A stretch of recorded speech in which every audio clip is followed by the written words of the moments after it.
D'abord, une grande joie d'être parmi vous. Vous savez, parler de Saint Joseph, j'ai beaucoup de joie de parler, parce que parler de quelqu'un qu'on aime, c'est toujours formidable, c'est plus facile.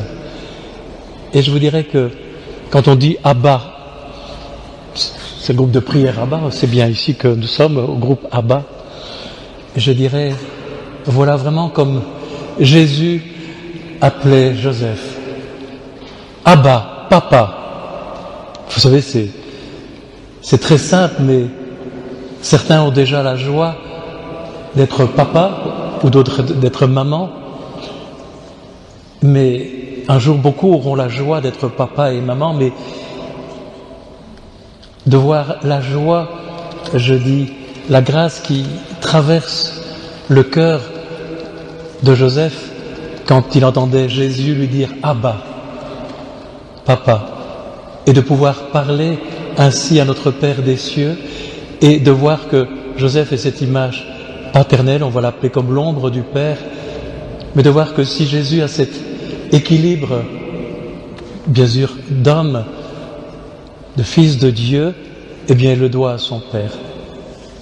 C'est tellement beau de voir, je dirais, la grâce qu'un père.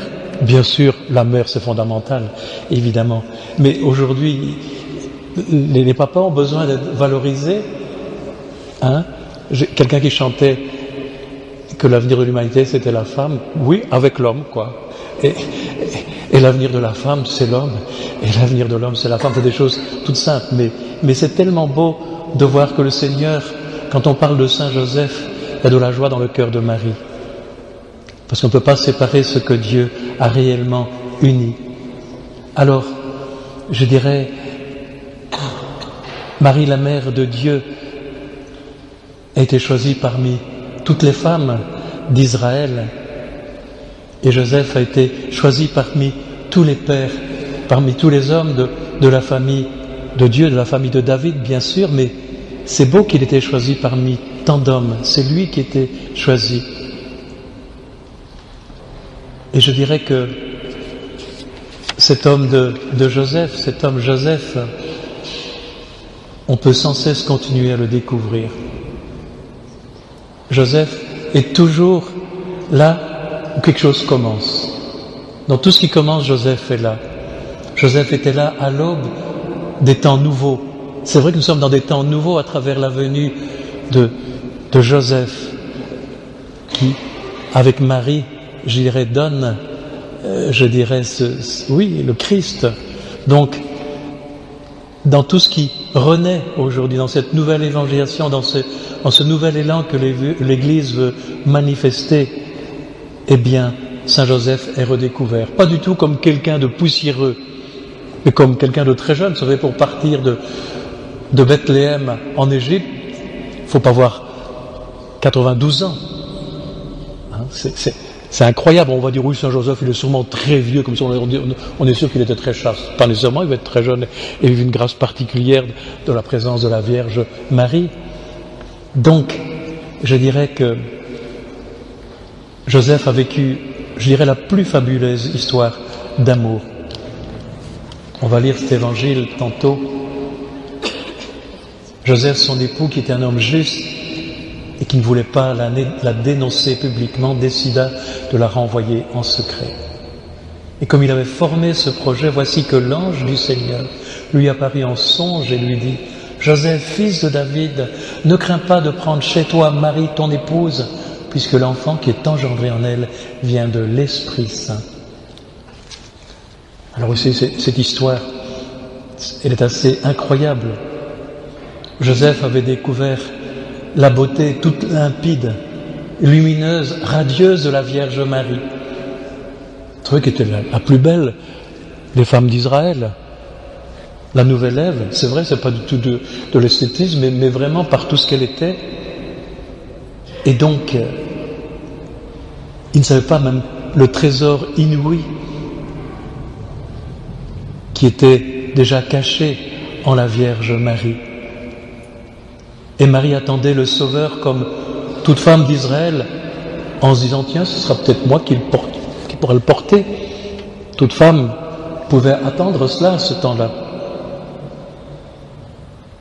Et voilà qu'il y a cette irruption de l'ange. Comment cela se fera-t-il? Dit-elle, l'Esprit Saint viendra sur toi. Voici la servante du Seigneur. C'est vrai que ce oui de Marie, c'est toute l'humanité qui était suspendue à ce oui. Et pour Joseph, cet homme juste et religieux,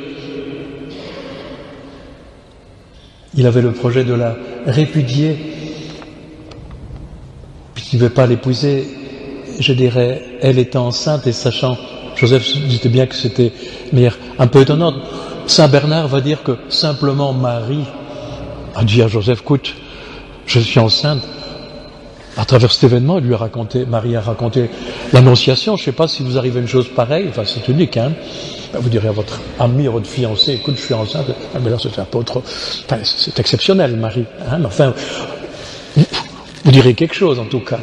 Alors, simplement, Saint Bernard dit quelque chose de très beau. Joseph, devant ce plan d'amour de Dieu, n'a pas voulu déranger le plan du Père et a voulu répudier par amour en disant, tiens, c'est trop grand, moi, accueillir le Fils de Dieu, avoir la Mère de Dieu, c'est pas possible, c'est trop grand. Alors, Joseph a aussi son annonciation. Joseph ne craint pas de prendre Marie, car l'enfant qui est en elle est le fruit de l'Esprit Saint. Quel beau songe. Ça arrive de faire des cauchemars, ça ne nous arrive peut-être pas à Paris, mais quand même, imaginez des rêves pareils pour ceux qui attendent à fonder une famille, et puis voilà que son trésor lui est enlevé, et puis de voir simplement que ce que Joseph avait, je dirais, abandonné par amour du Père et par respect pour la Vierge Marie, eh bien lui est redonné. Il n'a pas dû faire 30 jours d'exercice de Saint Ignace pour discerner s'il devait la prendre ou pas. Je crois qu'il est... Cette rencontre de Marie et Joseph, waouh! Enfin, il faut s'imaginer, c'est pas comme sur une icône, c'est plus vivant qu'une icône. Enfin, il faut s'imaginer la joie de Marie et de Joseph. Certains ont déjà découvert cette joie ou vont la découvrir.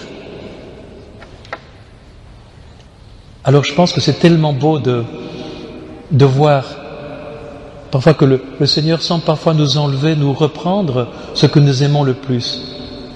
Et ce qui est magnifique, c'est de voir que le Seigneur nous le redonne, je dirais encore mieux. Alors, vous savez, nous sommes en cette veille de la vigile de Saint Joseph, alors imaginez la liesse, oui, de ce couple particulier, bien sûr.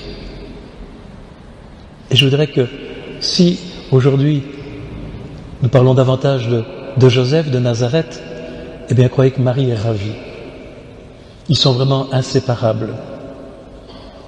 Il y a 2 mois, en Belgique, la reine Fabiola est décédée, elle était morte.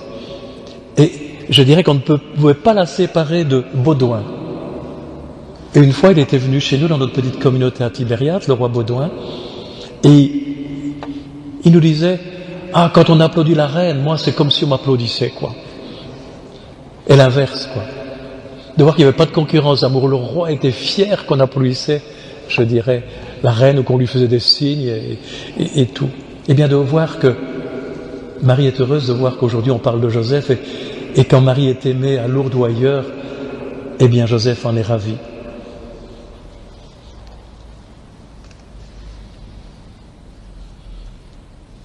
C'est tellement beau parfois d'imaginer ce couple, Marie et Joseph.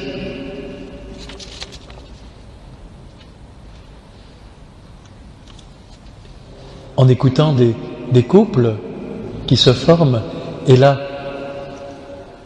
j'entends une dame qui avait rencontré le roi Baudouin dans un petit repas fraternel, à faire un petit goûter qu'on avait offert. Et cette dame toute simple dit au roi, mon Dieu, Qu'est-ce que vous étiez triste avant, sans avoir rencontré Fabiola? Ah, mais le Seigneur a remué terre et ciel pour me la donner. Mais voilà, je trouve ça tellement beau, ces histoires d'amour, celles de Marie et de Joseph. Alors, je dirais que je pense que c'est tellement beau de voir, je dirais, la beauté du couple de Marie et de Joseph, la beauté des couples aujourd'hui, ou ceux qui vont en former. Donc ne soyez pas désespérés, Saint Joseph s'occupe beaucoup de la famille. Et ce qui est beau, c'est de voir, je dirais, combien la famille et cette vie consacrée, c'est l'année de la vie consacrée. Et moi, ma maman me disait toujours, mais Marc, tu parles trop de la famille. Est-ce que tes frères ne vont pas avoir l'envie de se marier? Non, il faut savoir ce qu'on veut, on choisit, mais il y a une belle complémentarité entre ceux qui vivent cette vie de couple et cette vie consacrée d'être moine, frère, prêtre, sœur ou marié ou en attente. Et donc, Joseph devait être émerveillé de ce cadeau. Et vous savez, Joseph est très discret. Il ne fait pas de bruit. Mais il est très efficace. Sa discrétion, je dirais, va porter du fruit. Et de voir qu'aujourd'hui, je dirais, il sort un tout petit peu de cette solitude pour découvrir, je dirais, cet homme profond, cet homme, je dirais, qui nous ramène au réel. C'est un homme, je dirais, qui est puissant comme intercesseur, réellement. Il est pistonné. C'est pas difficile, il a Jésus et Marie. Qu'est-ce que vous voulez plus comme piston pour lui, l'intercession, la communion des saints. Il a une place particulière.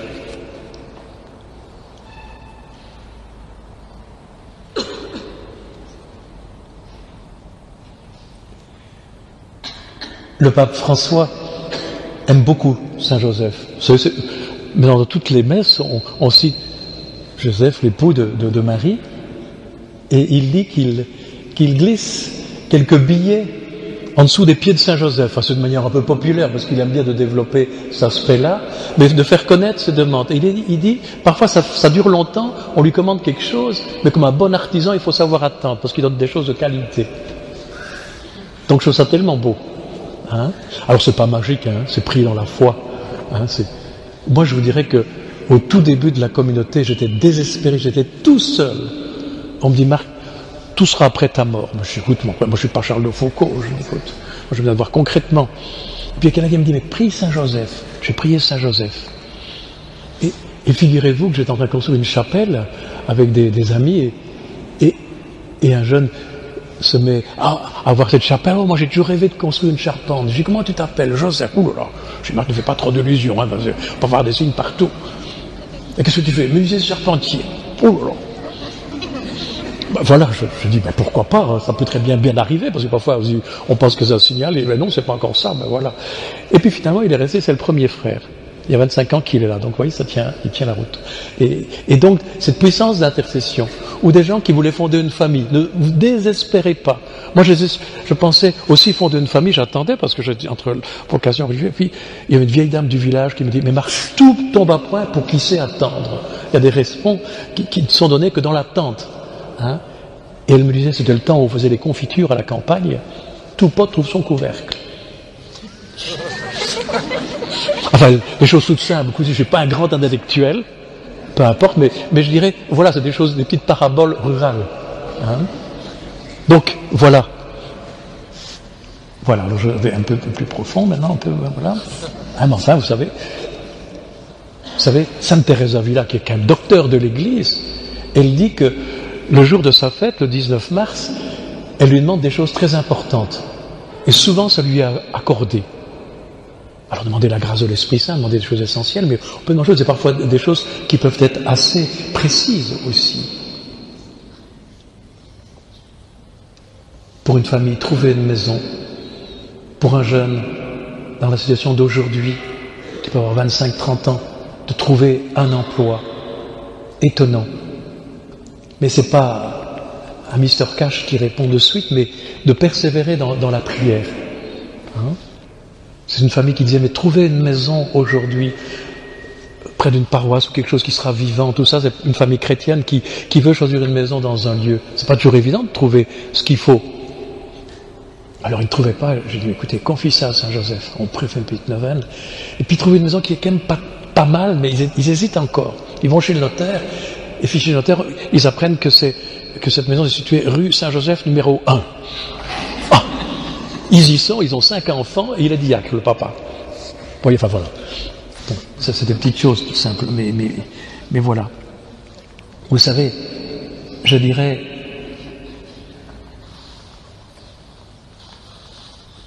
il est le patron de la famille. C'est quand même pas mal, cette famille de Nazareth. De redécouvrir aujourd'hui cette spiritualité de Nazareth, qui est cette vie humble, simple, je dirais sobre, où Jésus est le centre. Nous allons adorer le Christ dans quelques instants et nous allons voir ce que Joseph a vu. Il dit, de temps en temps, vous dites à un de vos enfants, mais de loin, votre ami, mon petit, il est adorable. Joseph a dit ça, car il est adorable, notre petit quand même, oui. Il est adorable, le Christ. Il est à adorer, quoi. Hein? Je pense que c'est important. Je dirais que, tellement beau, vous savez, connaît Marie, elle manifeste, je dirais, elle prépare le retour de son fils en donnant des occasions de visiter la terre, que ce soit à Lourdes ou ailleurs, ou à Fatima ou dans divers lieux. Eh bien, même Joseph, il y a peu d'apparitions. On en parle d'une petite quotidienne. Un berger qui crevait de soif, qui avait très soif. Et il était là, dans un pré, et il y a un homme baraqué, solide, qui lui dit, écoute, soulève la pierre là. Il dit, mais comment veux-tu que je soulève cette pierre-là? C'est énorme ce caillou, quoi. Allez, vas-y. Il soulève la pierre, et puis il voit une source.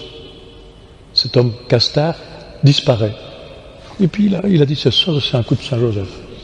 Et il y a cette source qui coule à Cotignac, enfin ce petit détail, mais je trouve que c'est tellement beau. Joseph, comme la Vierge Marie, va toujours montrer la source, le Christ. Hein, je dirais, c'est tellement beau de voir, tiens, les saints, ce sont des échos du ressuscité, ce sont des échos, des chefs-d'œuvre de l'Esprit Saint. Mais Joseph, bon, allez, quel écho il a eu du Christ, quel écho de la Vierge Marie. Alors je continue un tout petit peu. Sainte Thérèse d'Avila dit aussi que Joseph est un maître d'oraison. Je pense que c'est tellement beau. Parfois on cherche des maîtres à apprendre à prier, ben Joseph peut vous aider. Il a regardé le Christ. À côté il y avait Marie, c'est vrai que Marie peut aussi nous aider. Joseph a été dans cette école de prière. Il a appris avec la Vierge Marie les psaumes, il a lu la parole de Dieu, il a vu le Verbe de Dieu. Regardez un peu Saint Jean. On fait tout un pas, c'est bien, parce qu'il a eu sa tête sur le cœur de Jésus. Mais combien d'heures Jésus a eu la tête sur le cœur de Joseph, et Joseph sur le cœur de Jésus. Il lui a tiré la barbe, il y a une familiarité, quoi, incroyable, quoi. Enfin, je trouve ça tellement beau, cette familiarité, cette proximité. Hein?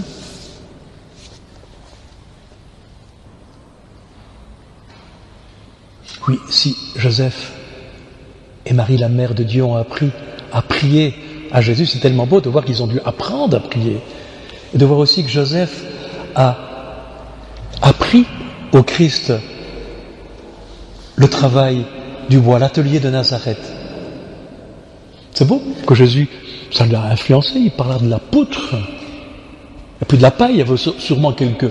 c'était le monde, c'est pas à Paris, Nazareth quand même. Il y avait un âne sûrement, il y avait des poules, c'est tout à fait possible. Il y avait de la paille aussi. Jésus, à Jérusalem, dira, que de fois j'ai voulu rassembler mes enfants à la manière d'une poule qui veut étendre pour rassembler ses enfants sous ses ailes, comme une poule rassemble ses poussins. Je pense que c'est tellement beau de voir, même si on est à Paris, ces signes peuvent encore parler. Et c'est tellement beau de voir que même si vous êtes souvent avec la petite souris ou avec l'ordinateur, enfin avec tout ce que vous devez avoir sur Internet, et c'est bien pratique tout cela, que le Seigneur vous donne, ou choisissez d'avoir vraiment des cloches aux pieds et aux mains. Le travail manuel, qu'est-ce que c'est bon de bricoler. c'est encore possible à Paris.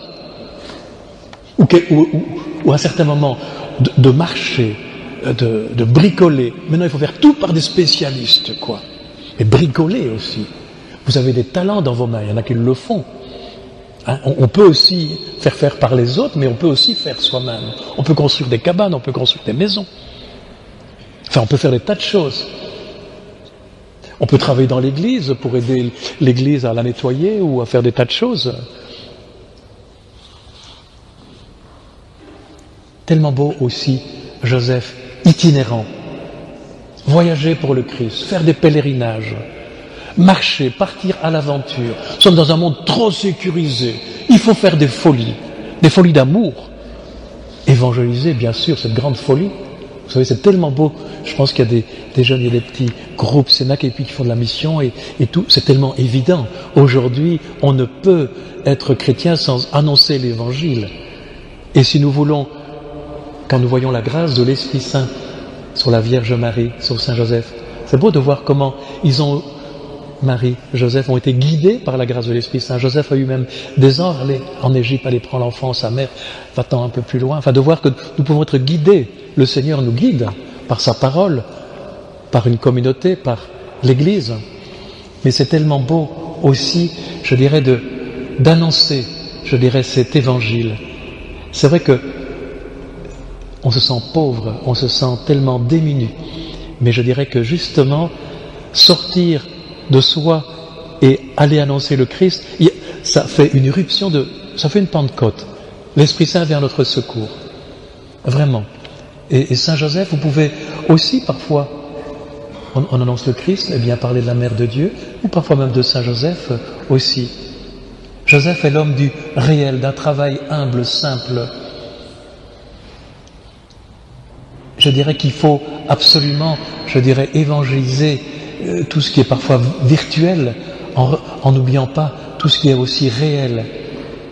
Préparez-vous à fonder ou simplement continuer à être des saintes familles. Qu'est-ce que le monde a besoin de familles saintes? Une famille sainte, c'est simplement mettre le Christ au centre. C'est une petite église, quoi.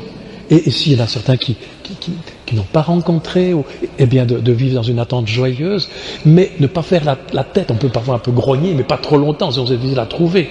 Mais donc dans l'espérance, forte espérance, quoi, réellement. Et puis certains restent parfois plus seuls, mais de se dire j'ai une famille, j'ai l'Église. Et puis ceux qui sont des familles peuvent aussi accueillir des gens qui sont plus seuls et qui ont pourtant cet appel à fonder ou qui ont vécu des échecs ou des désolations. Hein, de voir aussi qu'est-ce que, je dirais, la famille peut être, ces petites églises évangélisatrices, des écoles de prière, des écoles de sainteté. C'est pas idéalisé. Elles ont leurs difficultés, leurs problèmes, mais c'est tellement beau. Là, c'est la première terre évangélisatrice, la famille. Et quand j'ai des familles un peu style Nazareth où le Christ est le centre, il faut aussi des familles missionnaires, même si elles restent sur leur lieu de vie. Et des familles missionnaires, quand on voit l'audace de certaines familles aujourd'hui, je dirais c'est étonnant, des familles qui voyagent ou qui restent là, mais avec le Christ, où il y a un témoignage selon ce que l'Esprit Saint dicte et le Seigneur nous donne des paroles ou simplement une manière d'être. Alors,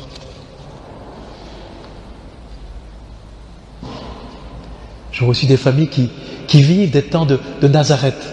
Disons comme il y en a qui se préparent, qui font des années propétiques dans des séminaires, et bien des jeunes couples qui au début de leur famille, de leur aventure, se mettent à vivre différemment. L'homme travaille, la mère, je ne sais pas quelle est au foyer, mais un temps de préparation pour appuyer sa famille sur le roc du Christ. Alors,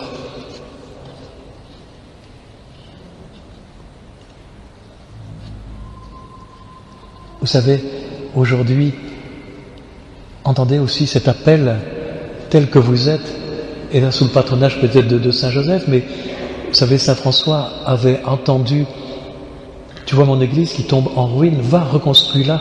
Elle est en train d'être reconstruite, mais on sent qu'il y a encore tout un travail pour la France, pour la terre entière, mais de vraiment travailler à l'église à travers ces familles nouvelles ou ces familles que vous préparez à fonder. Ces petites églises domestiques, priantes, pleines d'humanité. Et je dirais, évangélique, vraiment. C'est pas du tout ringard, ça a de l'avenir, ça aura de l'avenir. Il se fait que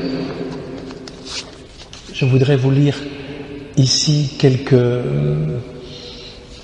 petits morceaux que notre bon pape François, vous savez qu'il était intronisé il y a quelques années, le jour de la fête de Saint Joseph. N'oublions jamais que le vrai pouvoir est le service et que le pape aussi, pour exercer le pouvoir, doit entrer toujours plus dans ce service.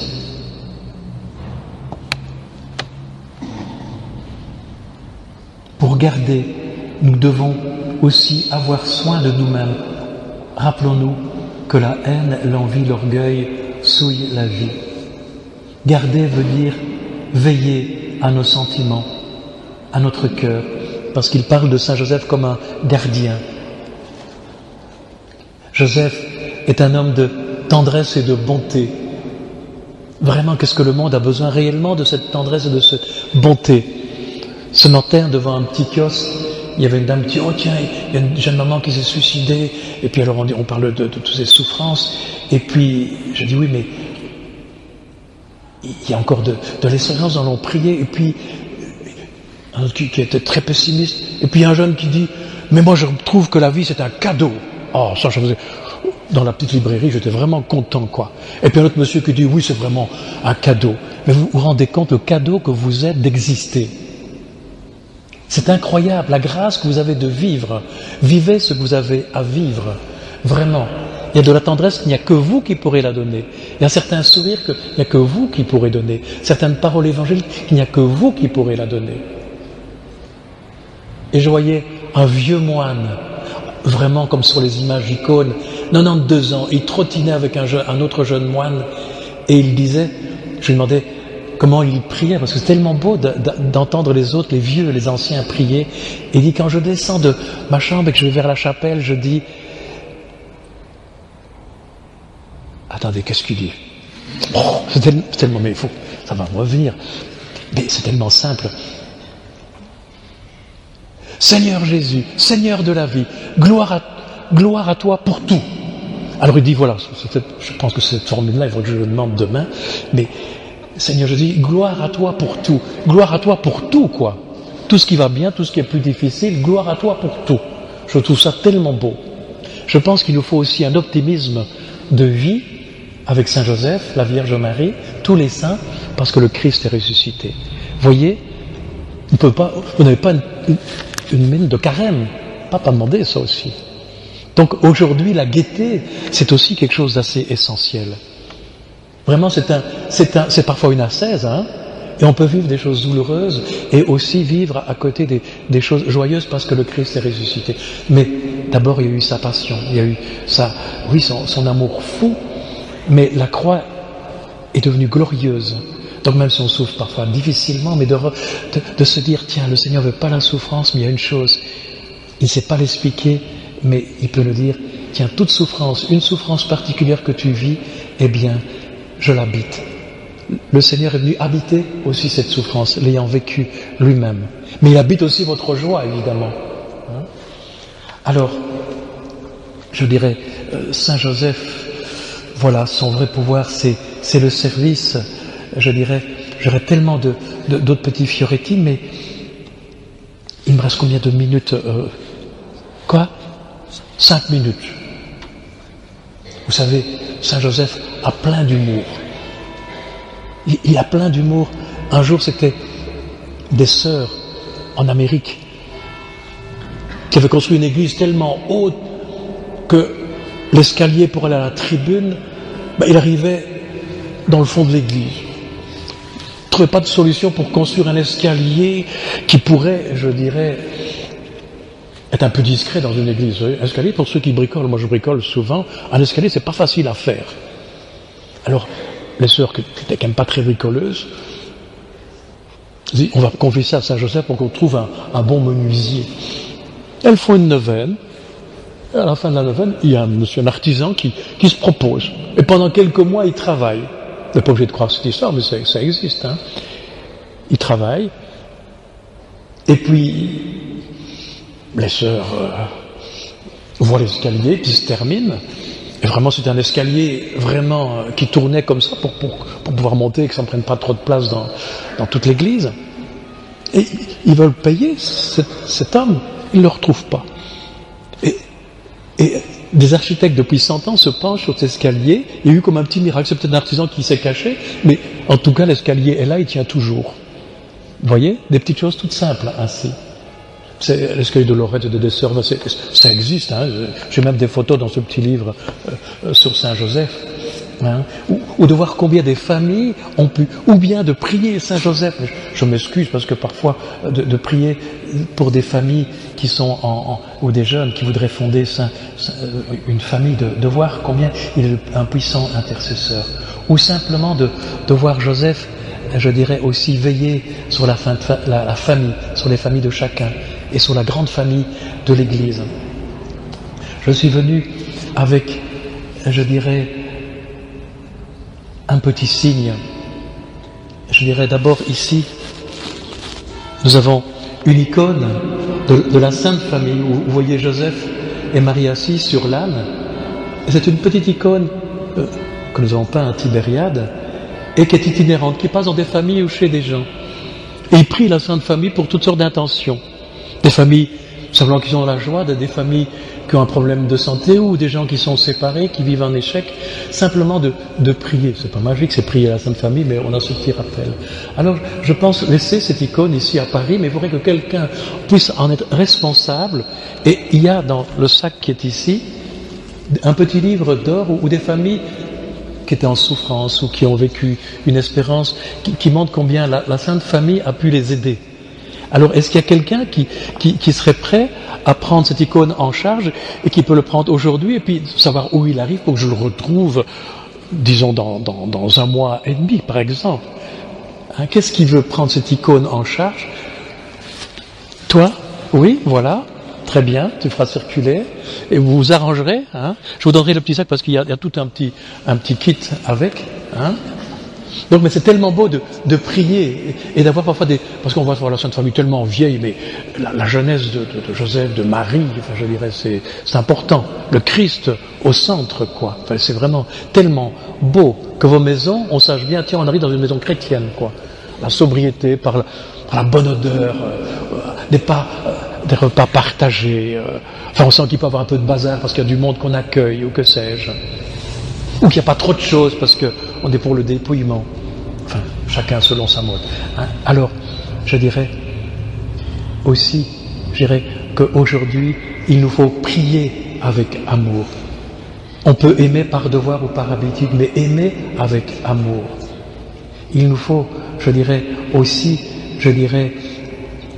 vivre ce travail que vous allez entreprendre demain avec amour. C'est une différence d'aimer ce qu'on fait, même si on n'aime pas, de le faire avec amour. Et je dirais que à Tibériade, nous avons un frère qui s'appelle Frère Denis, qui est jardinier et qui est en train de faire le jardin. C'est magnifique, hein. On est en train de mettre les oignons, bientôt il y aura les petits pois parce que ça ne gèle pas. Et d'ici quelques jours, ça va être les pommes de terre, les patates, comme on dit. En Belgique, il y a les frites. Alors, en automne, eh bien, ils récoltent. Je sais bien qu'ils mettent des pommes de terre et à la fin quand on récolte toutes les pommes de terre, je vais vous montrer ce qu'il a récolté. J'espère que j'ai ça ici.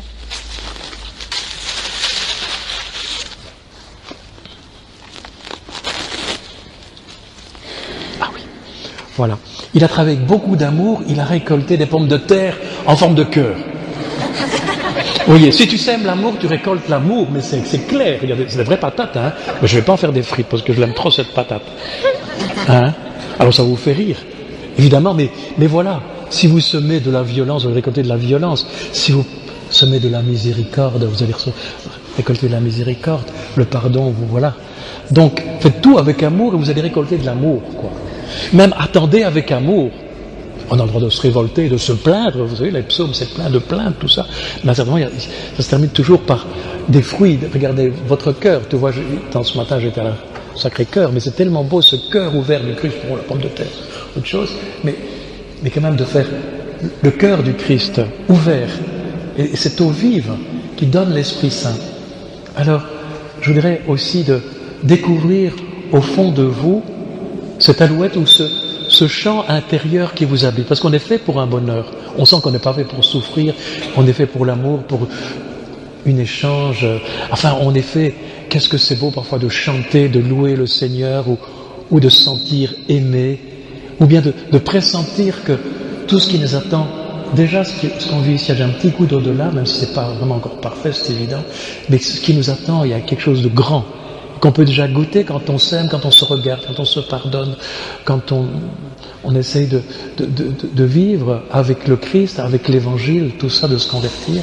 Et donc je voudrais, disons, demain c'est Saint-Joseph, mais c'est déjà la vigile aujourd'hui, le 21 c'est le printemps, je voudrais faire chanter cette alouette, mais surtout parce que le Christ est mort d'amour pour nous, qu'il est vivant, qu'il est mort d'amour, mais qu'il est ressuscité. Et donc je vais vous chanter quelque chose de tout simple, vous allez voir, enfin, je vais essayer de faire ça le mieux que je peux. Je sais pas, est-ce que quelqu'un tu peux tenir le micro? Parce que chanter et tenir le micro, c'est difficile, vous allez comprendre, mais enfin voilà, j'espère que ça va aller.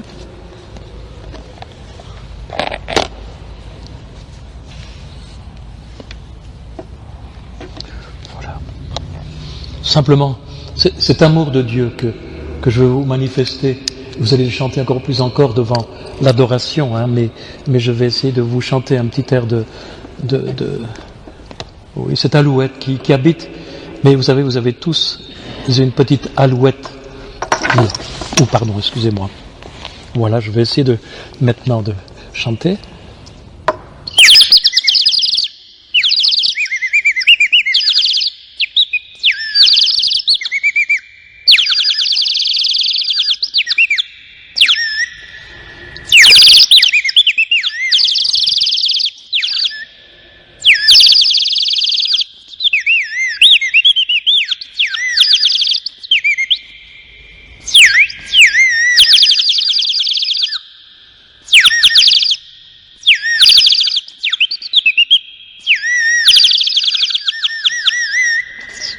Voilà.